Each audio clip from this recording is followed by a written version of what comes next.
రాష్ట్రపతి ద్రౌపది ముర్ము తెలంగాణలో పర్యటిస్తున్నారు. ఇవాళ ఆమె శిల్పారామం వేదికగా జరగనున్న లోక్ మంథన్ 2024 కార్యక్రమానికి హాజరు కానున్నారు. లోక్ మంథన్ 2024లో 22న వివిధ దేశాల ప్రతినిధులతో జరిగే మేధో మథన కార్యక్రమాన్ని ముర్ము ప్రారంభించనున్నారు. ఆ తర్వాత మధ్యాహ్నం 12:05 బేగంపేట ఎయిర్పోర్ట్ నుంచి ఢిల్లీకి తిరుగు పయనం కానున్నారు. రాష్ట్రపతి పర్యటనతో మాధాపూర్ హైటెక్ సిటీలో ట్రాఫిక్ నిబంధనలు అమల్లో ఉంటాయి.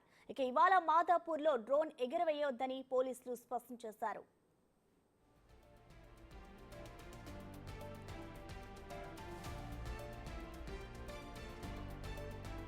నిన్న సాయంత్రం హైదరాబాద్కు వచ్చారు. బేగంపేట్ ఎయిర్పోర్ట్లో రాష్ట్రపతి ద్రౌపది ముర్ముకు governor Jishnudev Varma, CM Revanth Reddy, deputy CM Bhatti Vikramarka, కేంద్ర మంత్రులు కిషన్ రెడ్డి, బండి సంజయ్ స్వాగతం పలికారు. ఎయిర్పోర్ట్ నుంచి నేరుగా రాజ్భవన్కు వెళ్లారు. అక్కడి నుంచి ఎన్టీఆర్ స్టేడియానికి వెళ్లి ఓ కార్యక్రమంలో పాల్గొన్నారు. ఆ తర్వాత మళ్లీ రాజ్భవన్కు చేరుకొని అక్కడే బస చేశారు.